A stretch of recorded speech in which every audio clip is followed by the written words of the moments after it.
Hello and welcome back to Blueprints Academy. I hope you all are doing very well. And today I welcome you to our episode 2 in the series where we're gonna be building real world data engineering pipeline.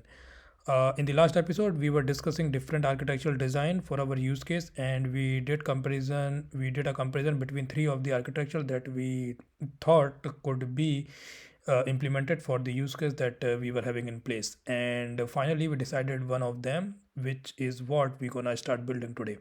In today's video, we're gonna be just setting up our development environment. We are not gonna be writing any specific ETL code. Just to give you an idea, we will just have a development environment setup and all the prerequisite that we need for this series.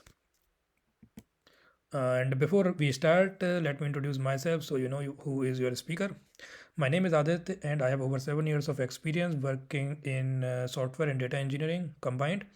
I am currently working for one of the leading marketing company in Europe and I am based in Germany. Before we start on development setup, let me just give you a summarized view on the final architecture that we discussed in our last series. If you want to know more in detail, like why we discussed this solution in particular and not the other two, please do watch my last video and you're gonna have the answers to your questions. And even if you don't get the answers to your question after watching my last video, then let me know in the comments and I'll be very happy to share the reasons why we selected this particular architecture. And just to give you an idea like what we're gonna be doing in this architecture, so it's very simple actually. So we're gonna be having event bridge rule, which is gonna be triggering our Lambda every 5 minutes, and our Lambda gonna be doing all this ETL stuff and pushing data to S3, and then on S3 we're gonna have Athena. So it's simple, easy, but it's a very good way to start your data engineering journey. If you are starting a data engineering journey, or even if you are a like experienced data engineer, it's good to know like in different perspective you can use this pipeline to build your system, not relying on PySpark or any big crazy Kafka Kinesis stream kind of a thing. So it really depends on the use case, what technologies you have to use. And what we're gonna cover, so we will set up a project, we'll also set up our folder structure, we're gonna have development environment set up, everything that you need before starting the development. We will also set up a AWS account, we'll also test our connectivity from local to AWS. So everything that you can think of as a prerequisite before start working on the actual development. So what do you need and what I need from you? So you should have PyCharm or VS Code, whatever you feel like is good for you. And you of course need Git. We're gonna be working with Git. You need UV. UV is a package manager. It's similar to pip file, poetry, or requirements.txt, but it's more fast. It's more reliable. It's more fancy. So I'm gonna be using UV for this series. So if you wanna know more about UV, you can read it on the Google. You're gonna have bunch of documentation, and it's really getting popular nowadays. So it's also good to learn UV. You need Docker, you need AWS account. So for this series, the free tier account should be enough. We are not gonna use like expensive services here. So free tier account, okay, and AWS CLI.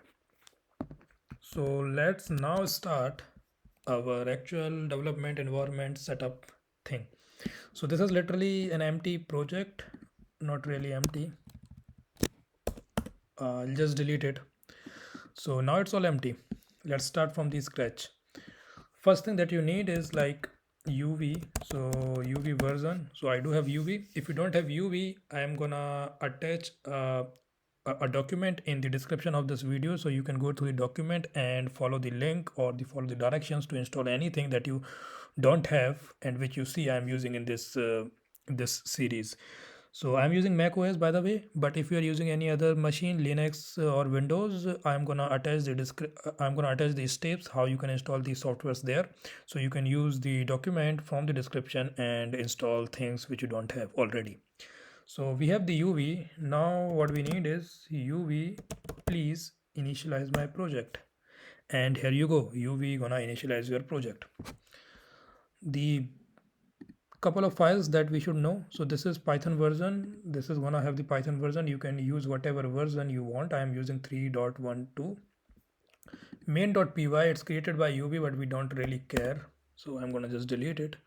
pyproject.toml. So this file is actually the beautiful thing about UV. It's gonna create this kind of a fancy file. This is more readable, more manageable, and you can do many things in this toml file. It gives you a feeling of a software engineer. I mean, in Java or Scala kind of a project, you have those POM file or SBT build files. So it gives you a feeling of a real software, unlike pip file or requirements.txt. So I like it. And you can have bunch of metadata information here like name, version, description, readme, and whatnot. But this is fine. I mean, I'm gonna leave it here about UV. Now we're gonna create some folders that we think gonna be useful. So first folder of course should be ETL, where we're gonna be having our all ETL code. Inside ETL what we need is Lambda, right? And inside Lambda what we need is the actual Lambda code. So I'm gonna say this as ingestion and normalization. It is the name of the file where we're gonna have Lambda code. And then we're gonna have Lambda handler AI, and then we say print I am inside. Okay, thank you AI. And then we say return. Very much. See, AI makes your life a bit easier, no? So we have our Lambda code just for testing, okay, for the moment. What we need is we also need another package for logging. We also need one more package for utils to have our utility functions. So this is gonna be our ETL folder structure. We also need a folder package structure for our test, where we're gonna be writing unit test. So for test, this is okay. We also need a folder for our infra, which we're gonna be writing in the later stage of this series. So I think we are good with our folder structure.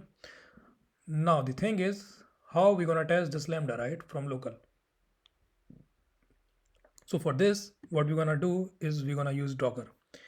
And to do that, we're gonna create a file which is dockerfile.local, and then we're gonna have this code. Now this code is actually copied from UV website. So because I'm using UV, as I already told you before, so UV give you the way how you can test Lambda from your local, and I literally use this whole script from their website. I'm gonna link the path of this file in the description, in the document that I'm gonna be sharing. The only thing that you need to change is the command where you have your Lambda code. So it's inside etl dot lambda dot ingestion normalization dot lambda handler, right? That's the only thing that you have to change. All other thing you can use as it is from their website.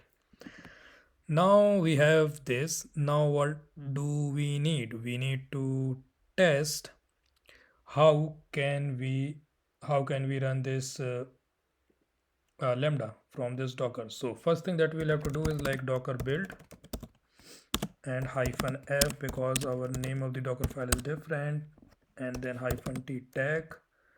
We'll say lambda local dot. So it's gonna build our Docker image. Okay, it failed. Why? Because it does not have uv.log. Okay, so because we are using uv, we need to have uv.log file. It's similar to pip file.log, and to generate that, I'm just gonna add one package, let's say pre-commit, to this repo, so it generates log file. And here you see it generated the log file. Now we can run the build command and see if it works. Okay, good. So we have the image created. Now we need to run this image. So we'll say docker run -p for port, and we're gonna say 9000:8080 and -t, which is lambda local, and run it. So now it's running. We're gonna open another terminal, sorry, and test. For that we can do curl http:// localhost colon 9000 slash 2015 331 slash functions slash invocations. Okay, and you also need -d with empty stuff. So you see, we are getting a state of 200. This is what we were returning from the Lambda. So it's working, right? So now you have the Lambda environment set up and you can run your Lambda from local. This is all good, right? By the way, you would be wondering from where I get this command. So this is being taken from the AWS documentation. That is how they ask us to use the Lambda with Docker and test locally. So now we have Lambda running local. We have our folder structure set up. We are all good. We have UV and everything. One more thing that we need is AWS, right? So for AWS, I want you to have an AWS account. I have my own, and what I want you to have an access key created for you. So you should have access key, a secret access key, and an AWS account. You should also have an S3 bucket. At the moment I'm using this one, Blueprints Academy Data Lake Dave, but you can use or create bucket of your choice. So you need AWS and AWS credentials. I have mine, so I am okay. But what we need is now AWS CLI, right? So AWS CLI you can install using UV add AWS CLI and it will add for you. It's simple, easy. Now let's just test the connectivity. UV run AWS hyphen version. Let's just check the version. Okay, I do have the AWS CLI installed. Now I'll say UV run AWS S3LS. And here we see the name of the bucket, right? So this says that we are connected from our local to AWS. We have our Lambda running locally and we are all set. Now, all these things which I did in this tutorial or in this video, like the installing packages and running these commands, configuring AWS and everything, I have written everything in the document which is actually attached in the description of this video. So if you struggle to kind of go along with me, then follow the instructions on the document and then you can have everything what I have, So that's all I wanted to share today, so you know where we are in the series. So we have the local environment setup. Now what you can expect from the next video. So in next video we're gonna be actually developing our actual Lambda code, where we're gonna be pulling the data from this weather API and pushing it to S3. We're gonna be testing our local development environment. We're gonna be testing our Lambda, our code, everything from our local before pushing to AWS. Of course, we're gonna be creating unit test for our job, which is because this is very, very, very, very, very important. Believe me, we're gonna test our unit test and we're gonna have everything ready for our full-fledged production code. But we will not deploy. By the way, the deployment gonna be in the next series, next to next episode. Sorry.